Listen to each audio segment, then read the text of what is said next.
Hello everyone, I hope you are doing well. Welcome to the series of newspaper analysis. जैसा कि हम लोगों ने प्रीवियस लेक्चर में हिंदू न्यूज़पेपर का एनालिसिस किया था, जिसमें हम लोगों ने इंपॉर्टेंट टॉपिक डिस्कस किया था। कुछ टॉपिक्स जो आज हम लोग न्यूज़पेपर में डिस्कस करेंगे, मेनली हिंदू और इंडियन एक्सप्रेस का, तो उसमें जो प्रीवियस टॉपिक्स था जैसे सिटीजनशिप एक्ट था, उसके बारे में यहाँ डिस्कस करेंगे, जिसका कल सुप्रीम कोर्ट ने वर्डिक्ट दिया है।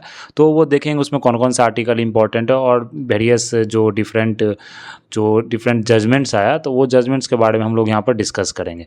तो चलिए हम लोग शुरू करते हैं आज हिंदू और इंडियन एक्सप्रेस न्यूज़पेपर कौन कौन सा इंपॉर्टेंट टॉपिक्स है। तो सबसे पहले हम लोग डिफरेंट जो टॉपिक्स है इंपॉर्टेंट, वो टॉपिक्स के बारे में यहाँ देख लेते हैं कौन कौन सा इंपॉर्टेंट टॉपिक्स है।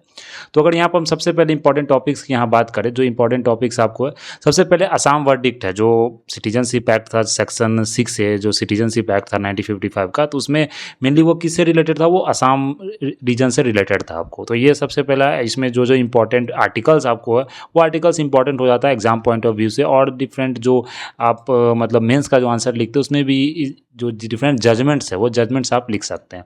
तो क्या क्या वर्डिक्ट रहा, वो हम लोग अच्छे से यहाँ डिटेल में डिस्कस करेंगे। नेक्स्ट है आपको MHWS। तो ये MHWS क्या है, ये मैरीन हीट वेव्स है। क्या मैरीन हीट वेव्स होता है, और ये क्या मतलब अभी जो नया रिसर्च हुआ, नया स्टडी हुआ है, उसमें क्या मतलब साइंटिस्ट द्वारा कहा गया है, वो हम लोग यहाँ पर डिस्कस करेंगे। तो ये जो डिफरेंट स्टडीज आते हैं, ये साइंस से रिलेटेड जो न्यूज़ होता है, ये डिफरेंट इसमें कुछ कुछ टर्म्स होता है, वो टर्म्स आपको क्या करना, ध्यान रखना है। क्योंकि अगर देखें आप UPSC का क्वेश्चन का पैटर्न, तो उसमें इस तरह के क्वेश्चन आपको पूछा जाता है, कुछ नया स्टडी से रिलेटेड। फिर नेक्स्ट आपको है जो थर्ड नंबर है, वो क्लिक टू कैंसिल। तो ये जो क्लिक टू कैंसिल आपको है, तो ये एक मतलब नया बोल सकते हैं रूल बना है, एक नया मतलब US में डिफरेंट जो यूरोपियन कंट्री है, वहाँ भी ऐसा एक रूल निकल कर आया। तो ये बताया जा रहा है इंडिया में ऐसा रूल नहीं है, लेकिन क्या ये क्लिक टू कैंसिल है, वो हम लोग आगे डिस्कस करेंगे। ये एक इंटरेस्टिंग आपको मतलब रूल निकल कर आया है, जो आज के लिए इंपॉर्टेंट है डिजिटल एज के लिए।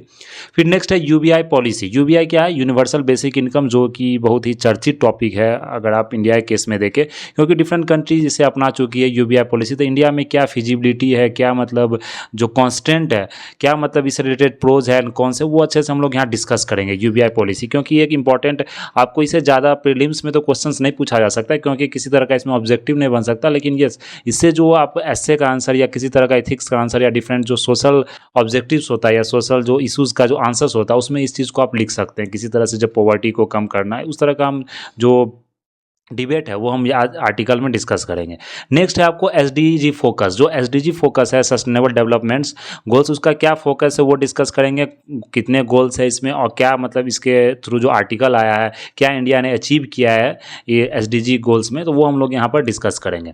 नेक्स्ट है हमारा जो नेक्स्ट अभी CGI जो नियुक्त होने वाले हैं, क्योंकि जो हमारे जो ऑनरेबल जो CGI हैं, अभी जो ऑनरेबल CGI हैं, उनके बाद जो कौन सा नेक्स्ट CGI आपको नियुक्त होने वाला है, वो हम लोग यहाँ पर डिस्कस करेंगे।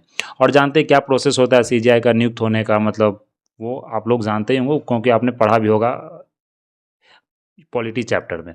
फिर नेक्स्ट उसके बाद है बॉम्ब हॉक्स केस। ये बॉम्ब हॉक्स केस क्या होता है, जो अभी आज के समय में देख रहे होंगे इंडिया में खासकर ये ज़्यादा हो रहा है कि रोज़ आप देख रहे होंगे फ्लाइट डिले हो रहा है। मतलब चाहे वो मतलब टाटा का कोई फ़्लाइट हो या मतलब इंडिगो हो या किसी तरह का फ़्लाइट हो, तो डिले हो रहा है। इसके सबसे बड़ा एक रीज़न हो रहा है कि कोई क्या कर रहा है, गलत इन्फॉर्मेशन फैला दे रहा है। मतलब कोई मतलब कि ज़्यादा एज का भी नहीं है, कोई स्टूडेंट ही या किसी तरह का मतलब मिस्चीवियस एक्टिविटीज़ के थ्रू कोई क्या कर रहा है, ट्वीट कर दे रहा है या किसी तरह का सोशल मीडिया में वो न्यूज़ फैला दे रहा है, कोई कागज़ पर लिख के फेंक दे रहा है एयरपोर्ट पर कि इस तरह से इसमें बॉम्ब रखा गया। तो ये एक मतलब बहुत बड़ा एक इशू निकल कर आ रहा है, इससे फ़्लाइट आपको डिले हो रहा है।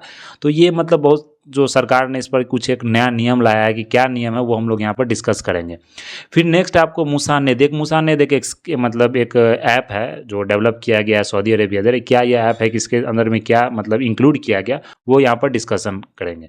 फिर नेक्स्ट आपको MRE क्या होता है, मैरिटल रेप एक्सेप्शन जो है, वो ये MRE है। तो MRE में हम लोग देखेंगे जो मैरिटल रेट एक्सेप्शन, अभी के समय में ये बहुत एक चर्चित टॉपिक है मैरिटल रेप के बारे में, कि इंडिया ने इसे क्या एक्सेप्शन के थ्रू रखा गया है। जैसे अगर रेप में इसे इंक्लूड नहीं किया गया है, तो ये जो मैरिटल रेप होता है, क्या क्या मतलब इसका क्या डिफिनीसन है, क्या मतलब डिफरेंट प्रोज है कॉन्स है, क्या मतलब सुप्रीम कोर्ट का जजमेंट है, क्या गवर्नमेंट का जो मतलब जजमेंट है, क्या गवर्नमेंट चाहती है, तो वो हम लोग यहाँ पर अच्छे से डिस्कस करेंगे। एक इंपॉर्टेंट आपको सोशल जो टॉपिक्स है, वहाँ पर एक इंपॉर्टेंट आपका मेंस आंसर में आप इसे लिख सकते हैं।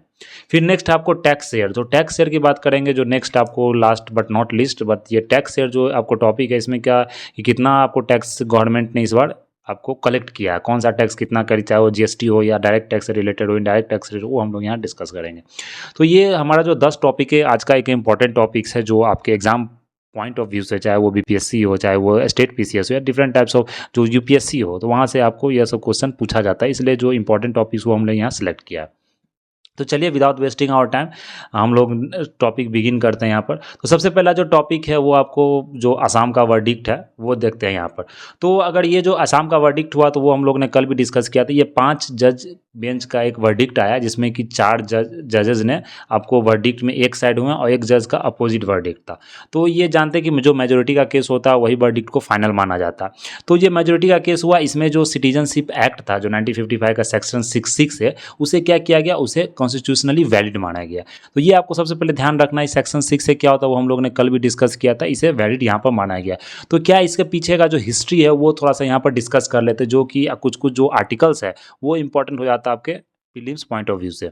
तो अगर यहाँ पर हम लोग देखें तो जो असम अकॉर्ड आपको साइन किया गया था वो राजीव गांधी गवर्नमेंट के समय में साइन किया गया था। कब? अगस्त 15 1985 के समय में ये साइन किया गया था। तो अभी जो जजमेंट आया 5 जज कॉन्स्टिट्यूशन बेंच का, जिसमें कि एक मेजोरिटी मतलब 4:1 का मेजोरिटी आपको प्रोसेस ये जजमेंट था सिटीजनशिप। तो इसमें यह बताया गया कि जो आपको असम में इंटर किया 24 मार्च 1971 में, मतलब 1971 आप जानते हैं कि जो बंगाल का जो बांग्लादेश का लिबरेशन वार था, जिसमें इंडिया ने क्या किया था, पार्टिसिपेट किया था। इंडिया की वजह से ही वहाँ पर आपको लिबरेट हुआ, वो क्या हुआ, फ्रीडम दिया गया बांग्लादेश रीजन को। तो अगर यहाँ पर हम लोग देखें जो सिटीजन्स ने माइग्रेट किया, जो मतलब डिफरेंट जो इमिग्रेंट जो डिफरेंट आपको जो पर्सन्स ने जो पीपुल ने माइग्रेट किया आपको कहाँ से, बांग्लादेश रीजन से, किस जगह पर, असम में। तो ये मेनली असम के लिए है। तो असम में जो माइग्रेट किया कब तक, 24 मार्च 1971 का, वो उसे इलीगल माइग्रेंट्स आप नहीं कह सकते हैं। तो ये इसका एक जजमेंट था। तो इस जजमेंट की अगर हम बात यहाँ देखें तो सेक्शन 6 है जो सिटीजनशिप एक्ट था 95 का, उसे क्या किया गया, कॉन्स्टिट्यूशनली वैलिड माना गया, which codified the political consensus of the 1985 जो असम अकॉर्ड था। तो जो असम अकॉर्ड था ये किसके बीच में साइन किया गया था, ये आपको ध्यान रखना। ये 3 मतलब जो ऑर्गेनाइजेशन है, 3 जो गवर्नमेंटल बॉडी है उसके बीच में साइन किया था। एक स्टेट गवर्नमेंट जो असम का गवर्नमेंट हो गया, एक सेंट्रल गवर्नमेंट, और एक जो वहाँ का लीडर है असम मूवमेंट जो जिसने शुरू किया था, वो जो स्टूडेंट यूनियन का जो लीडर है उसके बीच में ये साइन किया गया था। जो असम अकॉर्ड अभी भी मतलब बहुत ज़्यादा न्यूज़ में, तो ये आपको ध्यान रखना। तो ये जो साइन हुआ था ये आपको 1966 के समय ये आपको शुरू हुआ था मूवमेंट, लेकिन ये साइन कब हुआ था, 1985 में। तो यहाँ पर एक कट ऑफ डेट आपको रखा गया। ये जो कट ऑफ डेट आपको यहाँ पर रखा गया, अगर हम कट ऑफ डेट आपकी बात करें तो जो फॉरेनर्स और जो इसको डिलीशन है, उसको इलेक्टोरल रोल से यहाँ डिलीशन जो डिलीट किया था उसको यहाँ पर आपको कट ऑफ डेट एक रखा गया। जैसे कि it also provided the process for the grant of citizenship to those who arrived in the state after the date up to March 24 1971। तो 1971 जिसने इंटर कर लिया वो उसे सिटीजनशिप का दर्जा आपको दिया जाएगा इंडिया में। तो ये आपको सिटीजनशिप जो एक्ट 2014 था, इसमें भी अभी जानते हैं कि जो मॉडिफाइड हुआ था कुछ कुछ, तो ये हम लोग आगे डिस्कस करेंगे। फिर नेक्स्ट देखें जो पार्लियामेंट के पास क्या पावर होता है कि वो सिटीजनशिप, सबसे पहला तो ये आप जानते हैं कि सिटीजनशिप जो एक्ट जो सिटीजनशिप जो डील करता है वो कॉन्स्टिट्यूशन में वो कौन सा मतलब पार्ट में डील होता है, ये पार्ट 2 में आपको डील होता है कॉन्स्टिट्यूशन में सिटीजनशिप, जो कि आपको आर्टिकल कहाँ से है, आपको 5 to 11 है।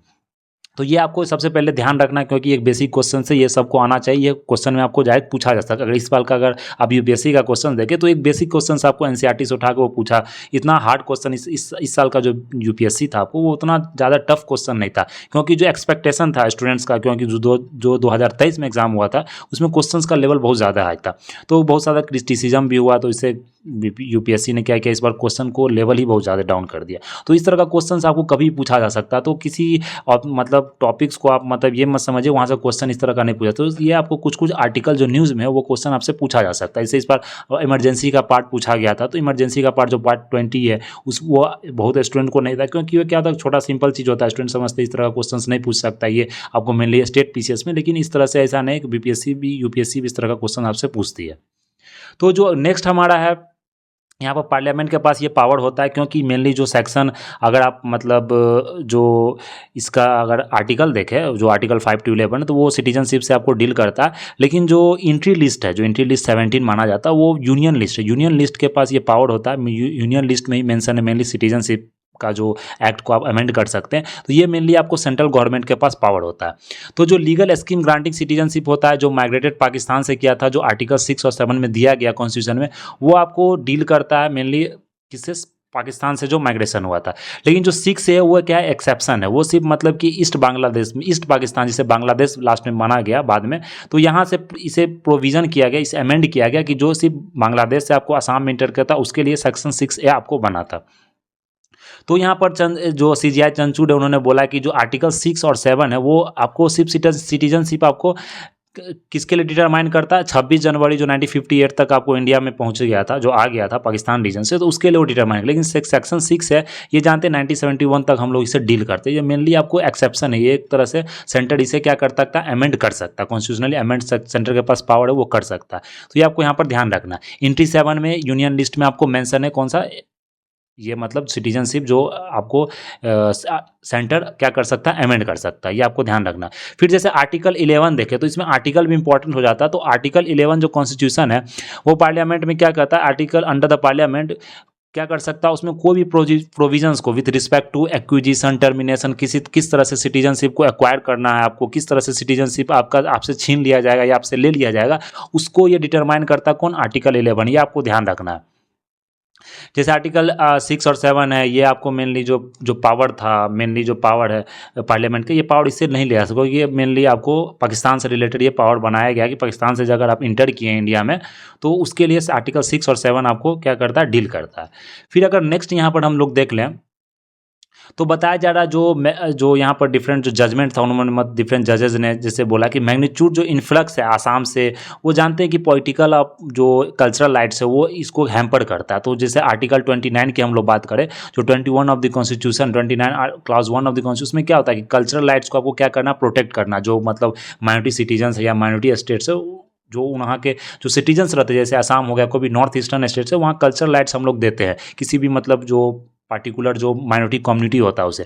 तो ये आपको यहाँ फंडामेंटल राइट्स होता है, जो डिस्टिंक्ट लैंग्वेज, स्क्रिप्ट और कल्चर्स को वहाँ प्रोटेक्ट करना, जिससे आर्टिकल 29। लेकिन जो पैटिशनर थे वो उन्होंने बोला कि इसे वायलेट करता है। लेकिन ये जो वहाँ के जजमेंट थे, जो जजेस थे, जो मेजर वर्डिक्ट आया, उन्होंने बोला कि नहीं, इस तरह से कुछ नहीं होता। अगर मियर presence of different ethnic groups अगर स्टेट में आ जा रहा है, इससे मतलब ये नहीं कि आपको इन्फ्रिंज हो जा रहा है राइट्स।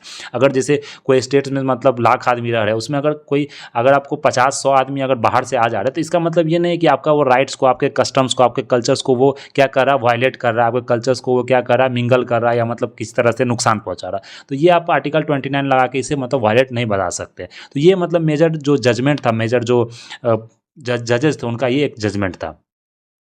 तो जैसे आर्टिकल 35 की बात करिए, इमरजेंसी है, इसमें बोला गया कि ये आपको कॉन्स्टिट्यूशन में इसे मतलब आप नहीं बोल सकते कि ये इनवैलिड है या कॉन्स्टिट्यूशन को वायलेट करता है।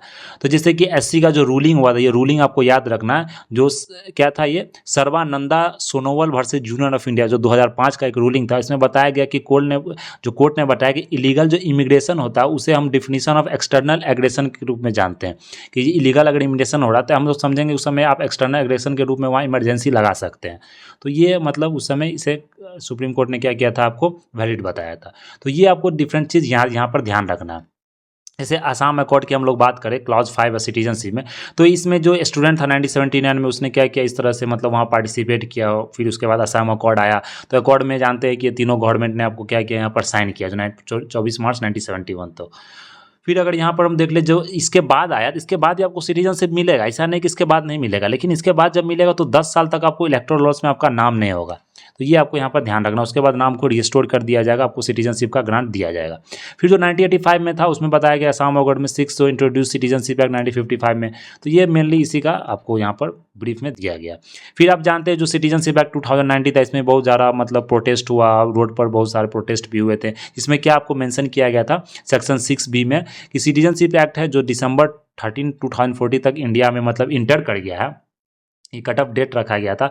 जो मतलब किस कम्युनिटी से हो, हिंदू, क्रिश्चियन, सिख, मतलब नॉन मुस्लिम्स हो, सिख, पारसी, बुद्धिस्ट, जैन, माइग्रेंट, ये 6 कम्युनिटी से जो इंडिया में आपको आते हैं, बांग्लादेश, पाकिस्तान और अफगानिस्तान से, तो ये उनको आपको मतलब इलीगल माइग्रेंट्स आप नहीं कर सकते। तो इनका कुछ मतलब ऑब्जेक्टिव था, कुछ ऑब्जेक्टिव, मतलब कितना दिन आपको सिटीजनशिप मिलता है, क्या मिलता है, वो आप लोग ने अच्छे से मतलब पढ़ा भी होगा जब ये न्यूज़ में था। तो इसे मतलब अभी भी मतलब इसे किसी तरह से मतलब बहुत ज़्यादा प्रोटेस्ट भी हुआ, लेकिन इसे मतलब वाइड अभी क्रिएट नहीं किया गया। तो ये आपको यहाँ पर ध्यान रखना। तो इतना ही इसमें इंपॉर्टेंट था, जो आर्टिकल था वो आर्टिकल सिटीजनशिप से रिलेटेड आपको ध्यान रखना, क्या जजमेंट था, क्या वर्डिक्ट था, वो आपको यहाँ पर ध्यान रखना। फिर नेक्स्ट हम लोग जो देख ले, एक इंपॉर्टेंट आर्टिकल है जो मैरिटल रेप के बारे में। तो सुप्रीम कोर्ट ने अभी क्वेश्चन किया है, मतलब लॉजिक क्या, मतलब जो मैरिटल रेप को, जैसे इंडिया ने अभी क्या किया, जो भारतीय न्याय संहिता था उसमें इंडिया ने क्या किया कि मैरिटल रेप को आपको घोषित कर दिया, कोई एक्सेप्शन है उसे, मतलब हम लोग रेप का दर्जा नहीं देंगे। तो सुप्रीम कोर्ट ने अभी पूछा है कि मतलब इसके पीछे आप लॉजिक बताइए, जो गवर्नमेंट को पूछा गया है, मतलब सेंट्रल गवर्नमेंट को, क्योंकि उसी ने लॉ बनाया। तो उसे पूछा गया कि आप इसके पीछे लॉजिक बताइए कि क्यों हम इसे रेप में ना इंक्लूड करें। क्योंकि सुप्रीम कोर्ट ने मतलब जो पावर दिया है, जो सुप्रीम कोर्ट ने बोला है कि ये सेंटर का इशू है, मतलब जो गवर्नमेंट का इशू, गवर्नमेंट इस पर एक लॉ लाए, ये क्या मतलब ये सही है या गलत है। तो ये वर्डिक्ट अभी भी चल रहा है, ये फाइनल वर्डिक्ट अभी नहीं आया, लेकिन इससे रिलेटेड जो प्रोज एंड कॉन्स है सोसाइटी में, क्या मतलब एफेबल्स होने वाला है, क्या प्रोज एंड कॉन्स है, वो हम लोग यहाँ पर डिस्कस करेंगे।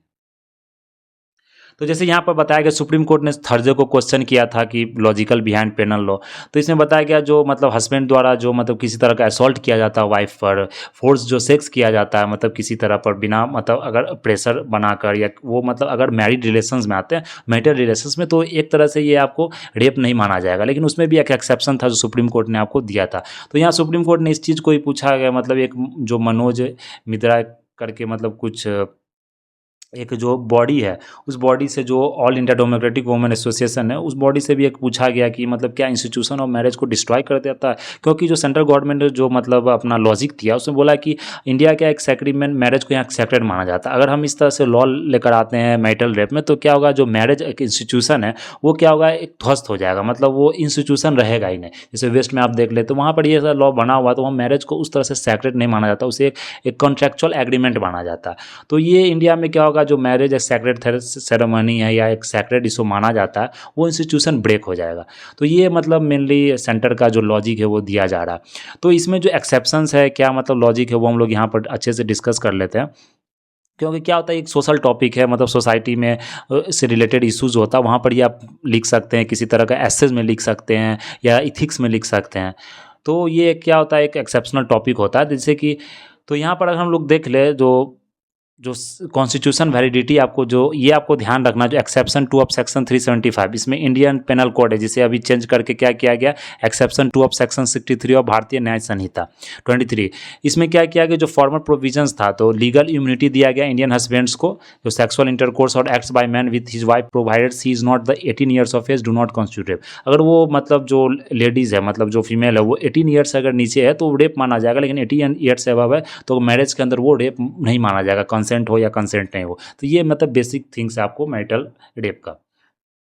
फिर अगर जैसे हम लोग जो डाटा की बात करें, डाटा क्या कहती है, तो बहुत सारे जो डाटा बोलते हैं मैरिटल रेप से, वो क्योंकि एक स्टिग्मा सोसाइटी में होता है, तो इसी तरह से बहुत रिपोर्टेड नहीं होता है, लीगल बैरियर्स होता है, लिमिटेड होता है, रिपोर्टेड नहीं होता है। तो लेकिन जो डीपली कंसर्निंग है, बहुत चिंताजनक जो एक रिपोर्ट आया, वो नेशनल फैमिली हेल्थ सर्वे का जो 5th रिपोर्ट था, जो अभी मतलब 2020-19 में हुआ था।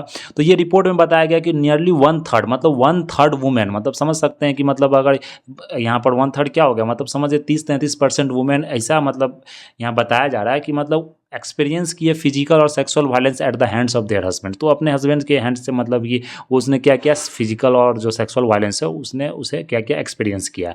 तो ये आपको यहाँ पर ध्यान रखना है। इसे मतलब डाटा को आप क्या कर सकते हैं, पुट कर सकते हैं किसी भी मतलब, क्योंकि ये नेशनल फैमिली हेल्थ सर्वे का डाटा ऑथेंटिक डाटा है, तो इसे आप मेंस आंसर राइटिंग में आप पुट कर सकते हैं।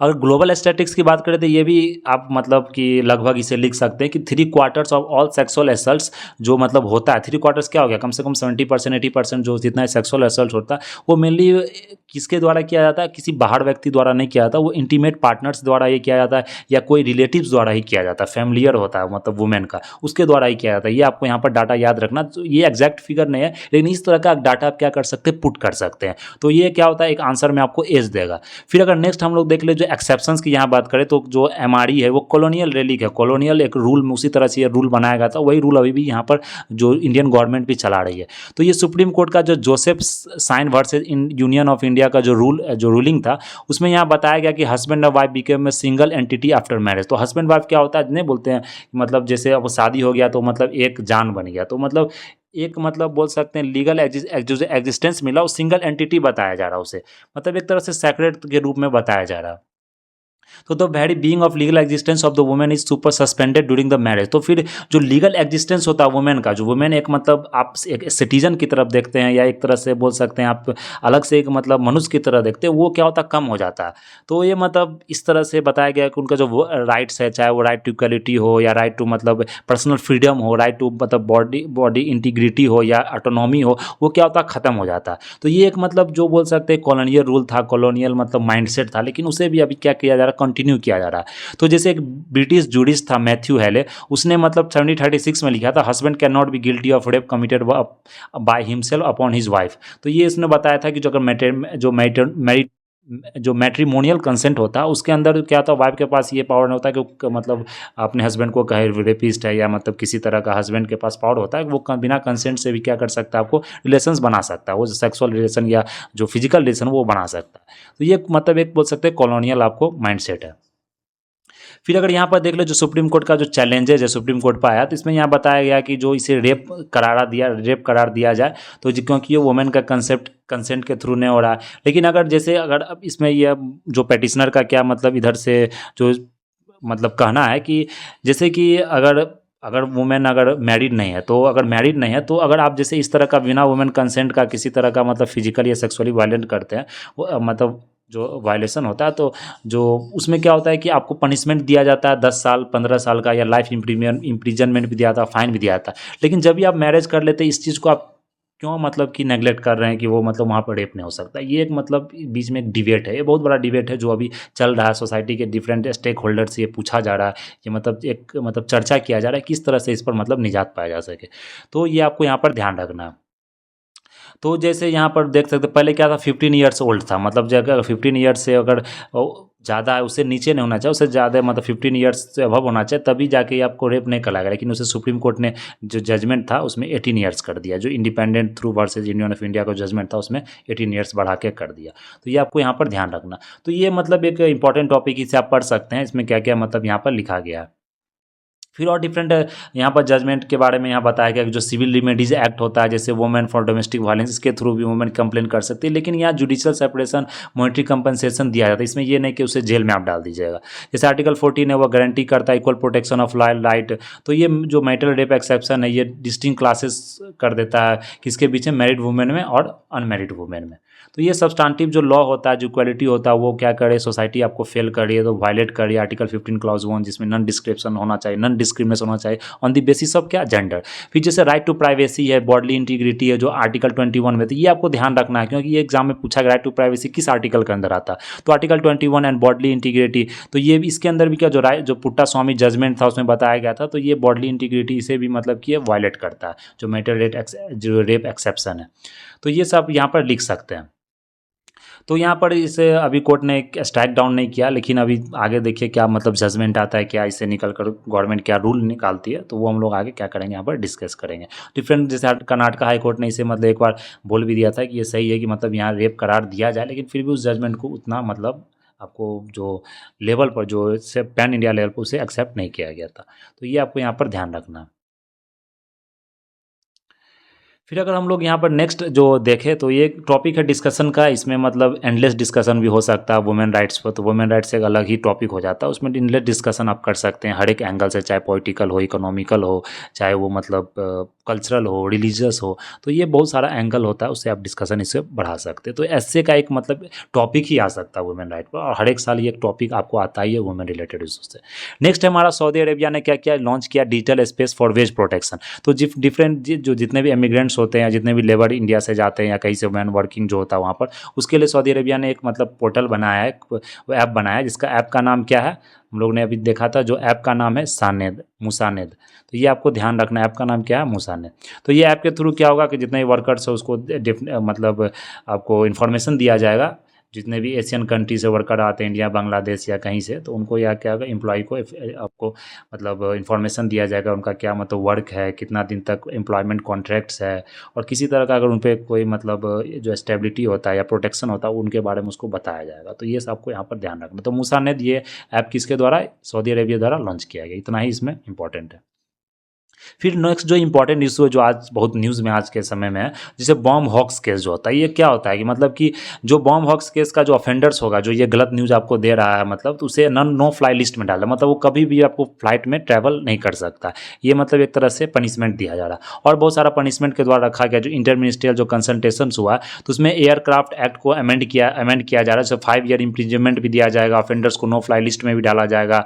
तो ये आपको मिनिस्ट्री ऑफ सिविल एविएशन द्वारा अभी कहा जा रहा है, इस तरह का आपको एक्ट बनाया जा रहा है। तो जैसे 30 बॉम्ब थ्रेट्स आपको आया था डिफरेंट एयरलाइंस में, तो जैसे 6 एयर इंडिया एक्सप्रेस में, 5 एयर इंडिया में, तो बहुत सारा फ्लाइट क्या हुआ, डिले हुआ। तो इससे बहुत सारा आपको मतलब गवर्नमेंट को नुकसान झेलना पड़ता है, क्योंकि क्या होता है जो फ्लाइट में जो चढ़ता है तो उसका समय का बहुत ज़्यादा वैल्यू होता है। मतलब आप 1 घंटा 2 घंटा में कहीं रीच कर रहे हैं, चाहे बिजनेस पर्पज़ से या किसी एजुकेशन पर्पज़ से, कहीं का आपको कोई फ्लाइट मिस ना हो जाए। तो लेकिन ये मतलब ये इमरजेंसी पर्पज़ से आदमी ज़्यादा फ्लाइट को लेता है। लेकिन अगर आप मतलब इस तरह से अगर बॉम्ब हॉक्स का केस अगर आप नहीं सही कर पा रहे तो फिर क्या होगा, एक मतलब कि जो इसका पर्पज़ है वो डिफीट हो जाएगा। तो इसलिए इसे मतलब कि आपको एक रूल्स बनाया जा रहा है, इसको डील करेंगे। बहुत दिन से एक इशू चल रहा है, लेकिन इस पर अभी एक रूल्स बनाकर आपको गवर्नमेंट आ रही है, तो ये आपको यहाँ पर ध्यान रखना है। फिर अगर यहाँ पर देख ले, जो नेक्स्ट है chief justice Chandrachud recommend justice Sanjiv Khanna as successor. तो ये जस्टिस संजीव खन्ना है, ये नेक्स्ट चीफ जस्टिस आपको बनने वाले इंडिया। तो क्योंकि नवंबर 10 को चीफ जस्टिस जो डी वाई चंद्रचूड़ है, उनका मतलब यहाँ पर वो क्या होंगे, मतलब जो रिटायर्ड होंगे। तो जानते हैं जो 65 उम्र दिया जाता है, मतलब 62 आपको होता है हाई कोर्ट के लिए, और सुप्रीम कोर्ट के लिए 65 होता है, जो आप चीफ जस्टिस ऑफ इंडिया रह सकते हैं। तो इनका मतलब यहाँ पर आपको ये क्या होगा, नियुक्त किया जाएगा इनको, मतलब यहाँ पर नेक्स्ट मतलब सक्सेसिव यही होंगे आपको। कौन सा 51st चीफ जस्टिस। तो ये आपको ध्यान रखना है क्या मतलब प्रोसेस है, आपको जानते हैं कॉलेजियम का प्रोसेस होता है, जो डिफरेंट लॉ मिनिस्ट्रीज वहाँ पर रिकमेंडेड करती है, फिर वो गवर्नमेंट बॉडी में जाता है, फिर जो डिफरेंट आपको जो सीनियर मोस्ट जजेज होते हैं उनको यहाँ नियुक्त किया जाता है। तो ये आपको यहाँ पर ध्यान रखना है, जो इसका कन्वेंशन है।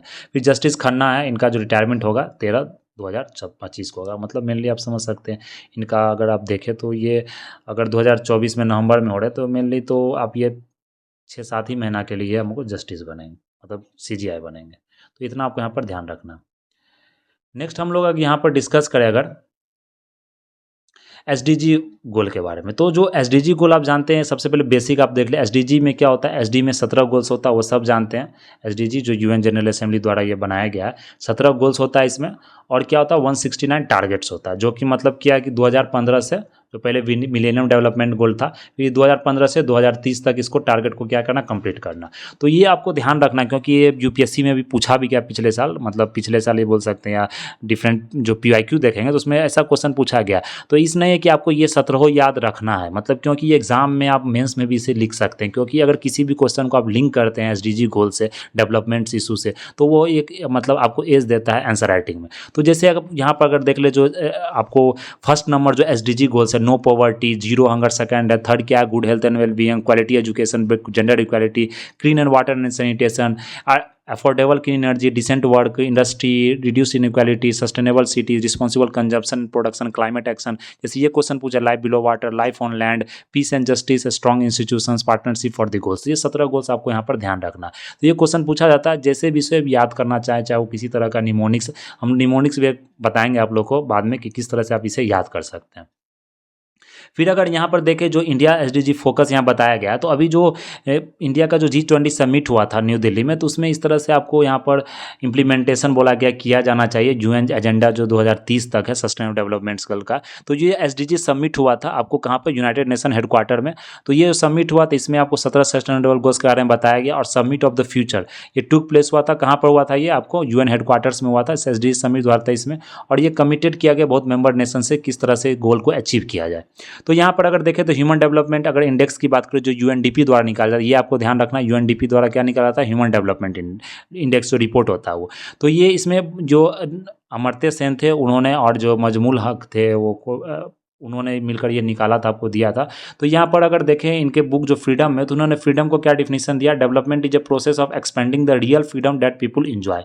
तो मतलब क्या फ्रीडम मिलना चाहिए कि, और डेवलपमेंट अपना आप कैपेबिलिटी को डेवलप कर सकते हैं, क्या आप मतलब वैल्यू करते हैं, क्या मतलब जो आपका लाइफ स्टैंडर्ड है वो एक मतलब लेवल पर होना चाहिए, जेंडर इक्वालिटी होना चाहिए, इनकम इक्वालिटी होना चाहिए, एजुकेशन में इक्वालिटी होना चाहिए, क्वालिटी एजुकेशन मिलना चाहिए, एक्सेसिबिलिटी होना चाहिए, अफोर्डेबिलिटी होना चाहिए, किस तरह से आप मतलब कि अचीव करते हैं कोई भी अपने गोल को। तो ये आपको अचीवमेंट होता है ह्यूमन डेवलपमेंट का, तो ये आपको यहाँ पर ध्यान रखना पड़ेगा। तो ये आपको यहाँ पर ध्यान रखना। और जो यूएनडीपी को जो मेजर जो किया जाता है ह्यूमन डेवलपमेंट इंडेक्स को, वो 3 डायमेंशनल मेजर किया था, 3 डायमेंशन में। जैसे कल हम लोग डिस्कस किया था क्या ग्लोबल हंगर इंडेक्स, उसमें हम देखा था उसमें कौन कौन सा 4 क्राइटेरिया था, 4 जो पैरामीटर्स थे। आज इसमें हम देख रहे हैं एसडीजी जो मतलब मेनली यूएनडीपी द्वारा ह्यूमन डेवलपमेंट इंडेक्स किया जाता है, उसमें आपको 3 क्राइटेरिया होता है। जो ये 3 क्राइटेरिया उसमें लॉन्ग एंड हेल्दी लाइफ होता है, जिसमें लाइफ एक्सपेक्टेंसी हम मेजर करते हैं। नेक्स्ट होता है नॉलेज, जिसमें हम expected year of schooling measure करते हैं, मीन्स ईयर ऑफ स्कूलिंग, कितने साल उन्होंने स्कूलिंग किया, कोई स्टूडेंट ने कितने साल स्कूलिंग किया। और नेक्स्ट होता है डिसेंट स्टैंडर्ड ऑफ लिविंग, मतलब इनकम पर कैपिटा से आपका डिसेंट स्टैंडर्ड लिविंग आपको बताया जाता है। तो ये 3 क्राइटेरिया होता है, हेल्दी लाइफ, नॉलेज और कितने आपका इनकम पर कैपिटा या कितना स्टैंडर्ड ऑफ लिविंग है। तो ये जो डिफरेंट गोल्स है, जैसे एसडीजी 3 है गुड हेल्थ के लिए, क्वालिटी एजुकेशन के लिए, जो डिफरेंट गोल्स हम लोगों ने यहाँ डिस्कस किया। तो ये गोल्स पर आपको क्या करना पड़ेगा, ध्यान करना पड़ेगा, अप्रोप्रिएट मेजर गवर्नमेंट को यहाँ लेना पड़ेगा। तो यहाँ देख सकते हैं जो ये आपको ध्यान रखना क्या रैंक दिया गया है। तो जैसे हम लोग कल डिस्कस किया था, अगर ग्लोबल हंगर उसमें 105 रैंक था 125 कंट्री में, और जैसे यहाँ इसका देखें एसडीआई में, तो यहाँ 0.644 मतलब क्या दिया गया आपको, रैंक मतलब वैल्यू दिया गया। अगर रैंक की हम लोग बात करें तो यह 134 रैंक दिया, तो अभी बहुत मतलब हम लोग नीचे हैं, मतलब वर्स्ट परफॉर्मिंग स्टेट्स की बात कर सकते हैं, क्योंकि 134 रैंक हम लोग का आ रहा है 193 कंट्री में। तो धीरे धीरे हम लोग नीचे ही गए हैं। एसडीआई रैंक्स मलेशिया थाईलैंड हमसे ज़्यादा अच्छा रैंक पर आपको है। तो ये मतलब इंडिया को थोड़ा सोचना चाहिए। One of the reasons for the slow growth is कोविड-19 का जो पेंडेमिक हुआ था, उससे बहुत सारा ह्यूमन डेवलपमेंट, एजुकेशन, इनकम में आपको क्या हुआ था, डिक्रीज हुआ था। फिर एसडीआर आपको जेंडर डेवलपमेंट इंडेक्स भी आपको निकालती है 193 कंट्रीज़ का। तो वहाँ पर मेनली आपको जेंडर पर फोकस किया जाता है कि क्या रेशियो वुमेन का, मतलब किस तरह से लेबर फोर्स पार्टिसिपेशन कितना है, वुमेन का क्या गैप है एजुकेशन में। तो अगर यहाँ पर देखें तो इंडिया बताया जाता है लार्जेस्ट जेंडर गैप्स कंट्री है लेबर फोर्स पार्टिसिपेशन रेट की बात करें। तो यहाँ पर 47.8% क्या है कि डिफरेंस है। अगर वुमेन की पार्टिसिपेशन रेट की बात करें, जो कि एनएसओ द्वारा mainly ministry of statics and programme implementation द्वारा ये रिलीज किया जाता है। तो इसमें अगर देखें तो 28.3% क्या आपको वुमेन का लेबर फोर्स पार्टिसिपेशन है, और मैन का 76.1% है। तो इतना डिफरेंस आपको लगभग 50% डिफरेंस आपको आ जाता है। तो ये मतलब अगर आप डिफरेंट कंट्रीज देखें, कंपेयर करें चाइना से, भूटान से, अगर बांग्लादेश से, तो वहाँ इससे ज़्यादा बेहतर है। फिर अगर जो लेटेस्ट पीरियोडिक सर्वे हुआ था आपको जो MOSPI द्वारा, तो 37% जो फीमेल्स वर्किंग एज पॉपुलेशन की वो लेबर फोर्स में आपको थी, जो कि 23% 2017-18 में थी। वो ज़्यादा इंक्रीज नहीं हुआ। तो ह्यूज गैप है फीमेल लेबर फोर्स पार्टिसिपेशन में, रूरल और अर्बन एरिया में भी अगर देखें तो रूरल एरिया में ज़्यादा पार्टिसिपेशन, ये आपको ध्यान रखना है, क्योंकि इस तरह से स्टेटमेंट आपको फॉर्म किया जा सकता है एग्जाम में, labour force participation rural area increase from इतना परसेंट तो इतना परसेंट, लेकिन जो आपको मार्जिनल सिर्फ इंक्रीज हुआ अर्बन एरिया में। तो ये आपको ध्यान रखना है। तो ये मैटर ऑफ कंसर्न है, डीप स्टडीज पर होना चाहिए, क्या पॉलिसी आपको लाना चाहिए, फिजिबल पॉलिसी इंप्लीमेंटेशन क्या होना चाहिए, वो ध्यान रखना। तो जैसे इनकम इक्वलिटी की बात करें, जेंडर गैप में इनकम इक्वलिटी बहुत ज़्यादा आता है, क्योंकि अब ज़्यादा अगर फीमेल लेबर पार्टिसिपेंट्स कम है तो इनकम इक्वलिटी आपको ज़्यादा आएगा। अगर इनकम इनइक्वलिटी की बात करें तो जो इंडिया का रिचेस्ट है, जो मतलब 1% है पीपुल, वो 21% ऑफ पूरा इनकम को उसने क्या किया, कब्जा किया है। जैसे जो बांग्लादेश की बात करें, चाइना की, भूटान की, नेपाल की, तो यहाँ पर आपको कम है। फिर इनकम इनइक्वलिटी जो इंडिया की बात करें, ये हायर है वर्ल्ड एवरेज से, ये भी आपको ध्यान रखना। Important income equality is also higher than other regional groups East Asia. तो ये इंडिया को क्या करना है, जेंडर डेवलपमेंट इशू और increasing inequality order to achieve the SDG, ये आपको यहाँ पर ध्यान, क्योंकि एसडीजी में हर एक चीज़ की बात की गई है, चाहे इनकम इक्वालिटी की बात करो, बात की जाए जेंडर इनइक्वालिटी की है, हंगर की है, पॉवर्टी की। तो हर एक चीज़ अगर आप एसडीजी पे फोकस करते हैं तो आप इससे क्या कर सकते हैं, बाहर निकल सकते हैं, आप एक अच्छा परफॉर्म कर सकते हैं। तो ये आपको यहाँ पर ध्यान रखना है। तो ये हमारा नेक्स्ट था। फिर हम लोग नेक्स्ट अगर देखें तो ये भी एक इंपॉर्टेंट आर्टिकल है, क्योंकि आज जो इंपॉर्टेंट है वही हम लोग यहाँ डिस्कस करेंगे। तो यूबीआई के बारे में क्या है, यूनिवर्सल बेसिक इनकम। तो यूनिवर्सल जो बेसिक इनकम है वो बहुत ज़्यादा भी न्यूज़ में था आज, क्योंकि जो गवर्नमेंट था, अगर आप देखें कांग्रेस गवर्नमेंट, तो उसका एक मतलब ये भी एक मैनिफेस्टो में था कि वो अगर पावर में आती है तो फिर वो यूनिवर्सल बेसिक इनकम आपको क्या किया जाएगा, यहाँ इंप्लीमेंट किया जाएगा इंडिया में। तो जो यूनिवर्सल बेसिक इनकम है, अगर वहाँ पर अगर देखें तो ILO द्वारा अगर जो रिपोर्ट आया था, इंडियन लेबर ऑर्गेनाइजेशन द्वारा, तो उन्होंने बोला कि जो आज के समय जो जॉब ग्रोथ हो रहा है वो बहुत ही कम हो रहा है, चाहे ग्लोबली लेवल पर अगर देख ले, क्योंकि ऑटोमेशन, आर्टिफिशियल इंटेलिजेंस का उसके कारण क्या हो रहा है, जॉब आपको बहुत ज़्यादा डिक्रीज हो रहा है। फिर अगर यहाँ पर देख ले, जो मैसिव प्रॉब्लम आपको यूथ अनएम्प्लॉयमेंट के कारण, जो पढ़ा लिखा युवा सबसे ज़्यादा बेरोजगार हो रहा है, क्योंकि जो ऑटोमेशन है, वो आर्टिफिशियल है, उसका क्या रोल, अलग रोल प्ले करने प्ले कर ले रहा है।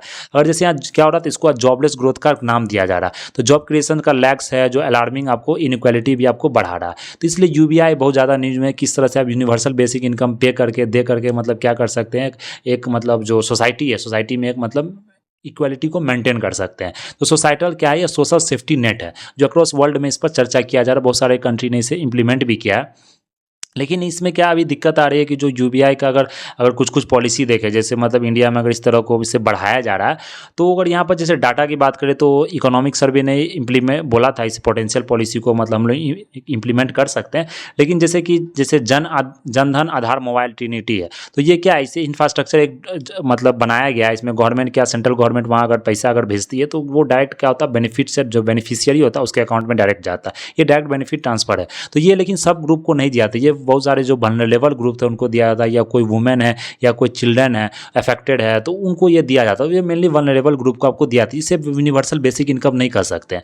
फिर जैसे यहाँ पर अगर यूनिवर्सल बेसिक इनकम की नोटिफिकेशंस की बात करें तो ये टूल है जो एम्प्लॉयमेंट और पॉवर्टी से आपको डील करता है। लेकिन यहाँ पर दिक्कत क्या हो रहा है, इंडिया में डिबेट का जो टॉपिक है फिजिबिलिटी और डिजायरेबिलिटी पे हो रहा है कि फिजिबल है या डिजायरेबल है कि नहीं। अगर क्या होता है, कुछ पॉलिसी फिजिबल होता है वो डिजायरेबल होता है, कुछ डिजायरेबल होता है वो फिजिबल नहीं होता है। जैसे बजट कांस्टेंट होगा अगर आप डिजायरेबल, लेकिन बजट कांस्टेंट इतना ज़्यादा है कि उतना आप मतलब कि बोल सकते हैं 10% 11% आपको जीडीपी का पूरा वैल्यू आपको क्या करना पड़ेगा, बांटना पड़ेगा। तो वो गवर्नमेंट उतना मतलब कांस्टेंट है, उतना उसके पास पैसा नहीं कि वो इतना कर सकती है, इसलिए वो फोकस करती है आपको जो वल्नरेबल ग्रुप्स होता है उस पर। लेकिन फिर भी अगर हम जैसे जैसे किस तरह का जो प्रधानमंत्री किसान योजना चलता है या कालिया स्कीम है, जैसे आपको कहाँ का ये उड़ीसा का कालिया स्कीम की बात करें, या मतलब जो रायतू बंधु स्कीम है आपको तेलंगाना गवर्नमेंट का, तो बहुत सारे गवर्नमेंट ने इस चीज़ को लाई है, जिससे क्या होता है एक तरह से यूनिवर्सल बेसिक इनकम नहीं बोल सकते, लेकिन एक मतलब जो लाइवलीहुड जो एक इनकम होता है इनइक्वालिटी को कम करने के लिए, वो इनकम मतलब पॉवर्टी ग्रुप या बोल सकते हैं जो वनरेबल सेक्शन होता है उसको प्रोवाइड किया जाता है। तो ये फिजिबिलिटी और डिजायरेबिलिटी का एक मतलब डिबेट है, ये आप यहाँ पर देख सकते हैं। तो यहाँ देखा something that is desirable may not be feasible from a budgetary point, feasible given budgetary constants वहाँ पर हो सकता है। Some form of UBI already exist India, जैसे कैश ट्रांसफर हो गया जो फार्मर वुमेन को, जैसे पीएम किसान हो गया जो हम लोगों ने अभी डिस्कस किया। तो ये आपको यहाँ पर ध्यान रखना। तो यूबीआई का जो डिफिनेशन होता है यूनिवर्सल होता है कि किसी भी टारगेट स्पेसिफिक ग्रुप को आपको नहीं देना, आपको सबको देना। लेकिन जो अच्छे इनकम कमाते हैं, जो अच्छा मतलब टैक्स भरते हैं, उनके लिए फिर ये दिक्कत हो जाएगा कि आप उसको भी इनकम दे रहे हैं बिना मतलब का। तो ये भी मतलब ये बोला जाता है कि वो तो टैक्स ज़्यादा पे करता है, अगर उसको इनकम भी दे रहे हैं तो उससे कोई उसको फर्क नहीं पड़ेगा। तो ये डेमोग्राफिक जो टारगेट है उसे मतलब नहीं करके पूरा आप इसे, जैसे एमजी नरेगा हो गया या school day mid day scheme हो गया, तो वो भी एक तरह से बोल सकते हैं कि बेसिक इनकम ही है, लेकिन उसे हम यूनिवर्सल नहीं मान सकते हैं। तो ये आपको ध्यान रखना, लॉन्ग टर्म पॉवर्टी एलिवेशन के लिए कुछ ऐसा नियम बनाना पड़ेगा, पुअर को आपको यहाँ पर क्या करना पड़ेगा, हेल्प करना पड़ेगा। तो ये आप यहाँ पर इसमें मतलब प्रो कॉन्स आपको दोनों यहाँ पर ध्यान रखना है। क्या फाइनेंशियल फिजिबिलिटी है इंडिया का, नहीं, जैसे 3.5 to 11% जीडीपी खर्च हो रहा है, अगर आप मतलब एंटी पॉवर्टी प्रोग्राम्स को ड्रास्टिकली रिड्यूस भी करना पड़ेगा, टैक्स को बहुत ज़्यादा रेज करना पड़ेगा अगर आप हम यूनिवर्सल बेसिक इनकम चलाते हैं तो ये जैसे इकोनॉमिस्ट कार्तिक मुरलीधरन ने बोला था कि इस तरह से अगर आप मतलब यहाँ चलाते हैं तो फिर जैसे इन्होंने बोला था कि पीएम किसान है उस योजना को आप डबल कर दीजिए। पीएम किसान में क्या होता है, जो मतलब लैंडलेस लेबर को नहीं दिया था, लैंड होल्डर लेबर को ही लिया था, जैसे स्मॉल लैंड होल्डर है या आप बिग लैंड होल्डर, फिर भी आपको 6,000 रुपया सालाना दिया जा रहा है। इसमें बोला जा रहा है कि आप लैंडलेस लेबर को भी इस मतलब जो लेबर कम्युनिटी में से आते हैं, जो मेनली आपको बिलो पॉवर्टी लाइन से या पॉवर्टी लाइन से, तो उसको आप ये इनकम दे दीजिए या इसी इनकम को आप दोगुना कर दिए, तो फिर क्या होगा, जो टारगेटेड ग्रुप है उसको आप ये इनकम दे सकते हैं। तो ये आपको ध्यान रखना। कुछ मतलब जो बेरोजगार हैं, जो युवा आज के बेरोजगार रहते हैं, उनको भी इस तरह का इनकम आपको चलाना पड़ेगा। तो ये आपको यहाँ पर ध्यान रखना। तो ये है इसमें मतलब मेनली जो सजेशंस है वो सजेशंस आप यहाँ पर पढ़ सकते हैं। जो इंपॉर्टेंट था वो हम लोग ने यहाँ डिस्कस कर लिया। फिर अगर यहाँ देखो, जो जानते हैं कि जो ओनियन का जो प्राइस है, जो प्याज का प्राइस है बहुत बड़ा हुआ, मार्केट देख लो तो 100-120 रुपये केजी मतलब बिक रहा था ओनियन का प्राइस। टमाटो का प्राइस ही बहुत ज़्यादा बढ़ गया, क्योंकि जो बारिश हुआ इस समय जानते हैं, जो इरेटिक रेनफॉल हुआ था, जो रेनफॉल का जो कंडीशन था आपको इरेटिक रेनफॉल, तो बहुत ज़्यादा हुआ था। कहीं कहीं इतना बारिश हुआ था कि पूरा जो खेत था वो बह गया, मतलब पूरा ओनियन का जो प्रोडक्शन था वो खराब हो गया, टमाटो का प्रोडक्शन था वो खराब हो गया। तो इरेटिक रेनफॉल हो गया, जो क्लाइमेट चेंज का क्या है कि प्रकोप है, क्लाइमेट चेंज का ये क्या कर सकते हैं इम्पैक्ट है। तो इसके कारण जो बहुत ज़्यादा ही महंगा हो गया था। जो बेसिक आपको जैसे अगर हम मतलब टॉप ग्रीन की बात करें, मतलब ग्रीन आप बोल सकते हैं गवर्नमेंट ने बहुत सारा रिवॉल्यूशन भी शुरू किया था, लेकिन ये रिवॉल्यूशन आपको मतलब सक्सेस नहीं कर पाया। अभी गवर्नमेंट ने बोला है कि 1600 टन अमोनियन क्या करेंगे, एक्सपोर्ट करेंगे, मतलब डिफरेंट आपको मतलब जो दिल्ली एनसीआर रीजन या डिफरेंट स्टेट है वहाँ भेजेंगे। तो इससे क्या होगा कि ओनियन का प्राइस होगा कम होगा। फिर अगर नेक्स्ट देख लो, why researcher studied marine temperature in the twilight zone. जो ये ट्यूबलाइट जोन क्या होता है, सबसे पहले मैरीन हीट वेव्स क्या होता है। मैरीन हीट वेव्स होता है जो मतलब कि अनयूजुअल वार्मिंग ओशियन करंट, जैसे कोई भी ओशियंस होता है तो ओशियन का जो ऊपर का जो वार्मिंग होता है सरफेस आपको, इसे हम क्या करते हैं, आपको MHMWH mean marine heat waves में MHW मैरीन हीट वेव्स होता है। तो ये जो टेम्परेचर होता है, आप जानते हैं कि जो ओशन का सरफेस ही कुछ ही दूर तक ये क्या होता है, हीट होता है। बाकी अगर डीप में जाएंगे तो ये ओशन का टेम्परेचर आपको मेंटेन रहता है। अगर 200 मीटर तक देखें तो ये क्या होता है, धीरे धीरे क्या टेम्परेचर यहाँ डिक्रीज कर रहा है, लेकिन यहाँ से फिर अगर नीचे आप 1000 मीटर तक जाएँ, 2000 मीटर तक जाए तो फिर क्या होता है, कांस्टेंट टेम्परेचर मेंटेन होता है, लेकिन वो टेम्परेचर आपको लो होता है, कोल्ड टेम्परेचर होता है। तो ये आपको पब्लिश किया गया। लेकिन अभी रिसेंटली जो यहाँ पर आपको बताया गया, ट्यूलाइट जोन क्या होता है, ट्यूलाइट होता है between the depths of 200 to 1000। ये आपको डिफिनेशन याद रखना, 2000 और 1000 के मीटर के बीच का जो डिफरेंस होता है उसको हम लोग क्या कहते हैं, डेप्थ होता है, उसको ट्यूलाइट जोन कहते हैं। तो अभी क्या बताया जा रहा है कि जो एडी करेंट है, एडी करेंट क्या होता है, एक मतलब बोल सकते हैं एडी करंट को यहाँ पर हम लोग यहाँ पर अगर डिस्कस करें तो जो बताया जा रहा है कि जो 2000 मीटर डीप्स में वहाँ भी क्या हो रहा है, धीरे धीरे पानी गर्म हो रहा है। तो वो किसके कारण ये गर्म हो रहा है, डीप ओशियन ईडी करेंट्स के द्वारा। तो जो एटमॉस्फेरिक फैक्टर्स के कारण ये गर्म नहीं हो रहा नीचे का पानी, क्योंकि ये सरफेस पर इसको गर्म करता है, लेकिन जो ईडी करेंट्स है वो इसको नीचे तक गर्म। ईडी करेंट्स क्या होता है, ये कि ऐसा करंट होता है जो कि मतलब बहुत नीचे तक जाके पानी को क्या करता है, आपको करंट प्रोड्यूस करता है पानी, मतलब या चाहे वो उसे कोल्ड कर रहा है या उसे गर्म कर रहा है। तो ये जो ह्यूज लूप्स होता है स्विमिंग जो स्वेलिंग करंट का, ये 100 ऑफ किलोमीटर्स में आपको फैला हुआ होता है, 100 किलोमीटर्स तक ये आपको नीचे तक जाता है, 1000 मीटर्स तक जाता है। तो इट इज कैरी वार्म और cold across the long distances. तो ये आपको ईडी करंट आपको ओशियंस के लिए ध्यान रखना। अगर आप फिजिक्स में पढ़ेंगे तो ईडी करंट्स अलग होता है, जो मतलब कंडक्टर आप पास करते हैं मैग्नेटिक फील्ड से क्या प्रोड्यूस होता है उसे ईडी करंट बोला जाता है। तो eddy currents are acting to magnify the warming rates of marine heat waves. तो इससे क्या हो रहा है, मैरीन हीट वेव्स आपको इंक्रीज हो रहा है। जो बहुत सारे जो आप आज के समय साइक्लोन्स का कंडीशन देखते हो वो भी इसके कारण बहुत ज़्यादा इंक्रीज, क्योंकि क्या हो रहा है कि आपको ओशियंस धीरे धीरे वार्म होते जा रहा है ईडी करेंट्स के कारण। तो एक्सट्रीम टेम्परेचर चेंजेस हो रहा है, ट्यूलाइट जोन्स का भी आपको क्या हो रहा है, टेम्परेचर आपको चेंज हो रहा है। इसके कारण जो वहाँ पर प्लैंक्टन्स रहते हैं या डिफरेंट टाइप्स ऑफ जो ओशियन फूड चेन है वो डिस्टर्ब हो रहा है। डिफरेंट टाइप्स जो प्लैंक्टन्स रहते हैं या डिफरेंट जू प्लैंक्टन्स रहते हैं उसका क्या हो रहा है, एकदम जो फूड चेन है वो डिस्टर्ब हो रहा है। तो यहाँ पर लो ऑक्सीजन लेवल्स के कारण भी क्या हो रहा है, ये डिस्टर्ब हो रहा है। तो ये आगे जाके एक बहुत बड़ा प्रॉब्लम क्रिएट कर सकता है आपको क्लाइमेट चेंज के कारण। तो ये आपको यहाँ पर ध्यान रखना। फिर नेक्स्ट है जो क्लिक टू कैंसिल रूल आपको अनाउंस किया गया किसके द्वारा, यूएस एफटीसी के द्वारा, जो फेडरल टास्क कमीशन उसके द्वारा, ट्रेड कमीशन उसके द्वारा किया गया। ये आपको क्लिक टू कैंसिल क्या है, जैसे आप किसी तरह का सब्सक्रिप्शन लेते हैं अमेजॉन का या नेटफ्लिक्स का, तो आप उससे अगर जैसे कि सब्सक्रिप्शन हटाना चाहते हैं या मतलब कैंसिल करना चाहते हैं तो वहाँ बहुत ज़्यादा वो हार्ड होता है, मतलब कि आप इतना जल्दी कर नहीं सकते। वो क्वेश्चन पूछने लगा कितना में, तो ये मतलब रूल ही नहीं होता है कि आप तुरंत ही सब्सक्रिप्शन के, जैसे आपने 1 मंथ का ले लिया, आपको 15 दिन से अच्छा नहीं लग रहा, 15 दिन चला है, फिर आप सोचा कि आज हम इसे क्या करते हैं, कैंसिल करते, वो आप कैंसिल नहीं कर सकते, मजबूरन वास आपको चलाना पड़ेगा। और कितना ऐप में तो ये होता ही नहीं कि आप उसे कैंसिल कर दीजिए, वो मेंबरशिप आपको बोलते हैं आप 2034 तक कर लीजिए, 10 साल बढ़ा लीजिए, इस तरह का होता है। ये आपको मतलब मेनली जो डेवलप कंट्री वहाँ इस तरह का रूल अभी लाया जिसमें टाइम और मनी का क्या होगा, सेव होगा। तो इतना ही इसमें आपको ध्यान रखना है। तो ये आपको यहाँ पर जैसे वीकली ट्रायल को, जैसे बहुत सारा ऐप क्या होता है उसमें वीकली ट्रायल का ऑप्शन होता है, तो उसमें भी आपको कार्ड मांगता है। जैसे आपने देखा हो नेटफ्लिक्स में वीकली ट्रायल का देगा, 7 दिन आप ट्रायल कर सकते हैं, इसको कार्ड मांग रहा है। तो वो क्या हो रहा है कि मतलब आप कार्ड सेव कर रहे हैं तो फिर आप पैसा वहाँ से काट लेते हैं, तो वो आपको ऑप्शंस नहीं देता है कि मतलब उसे कैंसिल कर सकते जब आपका मन नहीं हो तो कैंसिल। तो ये जो डिजिटली जो दुनिया आ रहा है, डिजिटली जो ग्लोबली वर्ल्ड हो रहा है, तो इसमें आप ये ऑप्शंस आपको बहुत सारे कंट्री लेकर आ रही है। तो जो अनफेयर डिसेप्टिव प्रोसेस प्रैक्टिस है आपको मतलब कंपनीज का, बड़े बड़ी कंपनी का, उसको मतलब कम करने के लिए, ख़त्म करने के लिए ये आपको लाया जा रहा है क्या, क्लिक टू कैंसल पॉलिसी। तो ये आपको यहाँ पर ध्यान रखना।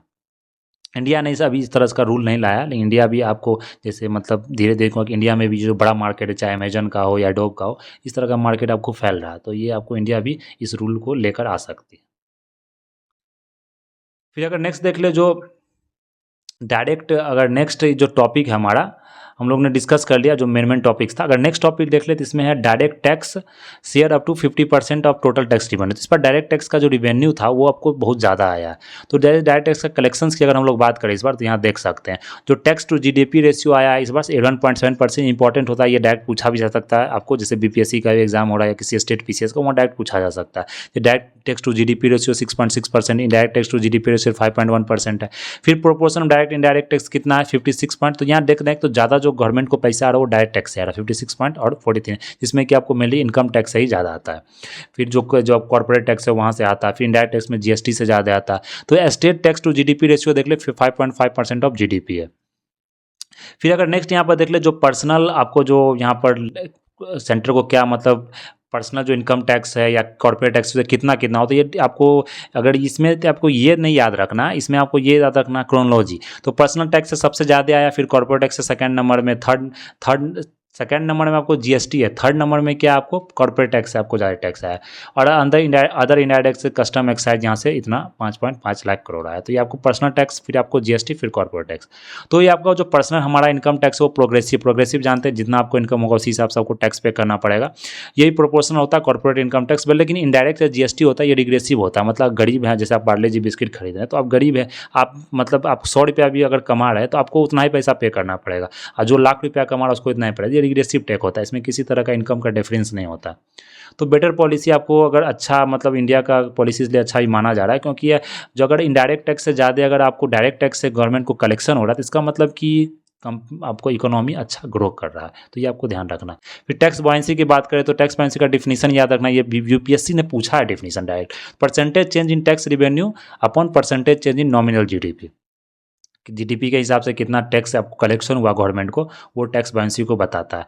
तो has cross 2 which is very good sign of the economy. तो ये आपको यहाँ पर ध्यान रखना। बहुत सारे डिफिनीशंस भी यहाँ दिया गया, जिससे अगर डिफिनीशंस की हम लोग बात करें तो यहाँ पर अगर देखें यहाँ पर, तो यहाँ पे क्या बताया गया, higher share of direct tax is consider progressive, ये हम लोग देख लिया। पर्सनल इनकम टैक्स इतना हुआ आपको यहाँ पर, इतना लाख करोड़ का यहाँ पर हुआ। टैक्स बॉयंसी जैसे क्या मतलब इसका डिफिनीशन होता है, तो ये आपको ग्राफ इसको याद रखना है, जो इंपॉर्टेंट इसमें टिक्स है। जैसे टॉप 5 स्टेट्स में कहाँ सबसे ज़्यादा कलेक्शन हुआ, जब महाराष्ट्र कर्नाटक, तो यहाँ देख सकते हैं सबसे ज़्यादा इंफ्रास्ट्रक्चर, सबसे ज़्यादा फैक्ट्री यहीं पर सेटअप है। तो यहाँ पर यह आप देख सकते हैं। तो ये जो हमारा आज का मतलब डिस्कशन था, मेनली आपको रिलेटेड किससे, हिंदू एनालिसिस और इंडियन एक्सप्रेस रिलेटेड। तो बहुत ही इंपॉर्टेंट आर्टिकल्स हम लोगों ने आज डिस्कस किया, और इंपॉर्टेंट थीम्स हम लोगों ने अच्छे से डिस्कस किया, जो कि इंपॉर्टेंट है आपके एग्जाम पॉइंट ऑफ व्यू से। तो आज के लिए हम लोग इतना ही रहने देते हैं। ये आप जो टेलीग्राम चैनल पर इसे डाउनलोड कर सकते हैं, जो हमारा टेलीग्राम चैनल है वो क्वालिटी जीएस क्लासेस करके है, आप सर्च कीजिएगा तो वहाँ से आप ये डाउनलोड कर सकते हैं। और ये अगर अच्छा वीडियो लगा तो इसे लाइक शेयर आप ज़रूर करें। और मतलब हमने यहाँ पर अच्छे से मतलब स्लाइड भी बनाया, अगर इसे आप अच्छा से पढ़ भी सकते हैं तो मतलब अच्छा से इसे आप समझ भी सकते हैं। तो ये स्लाइड आप डाउनलोड करके इसे आप पढ़ सकते हैं। So do share this video. Thank you very much.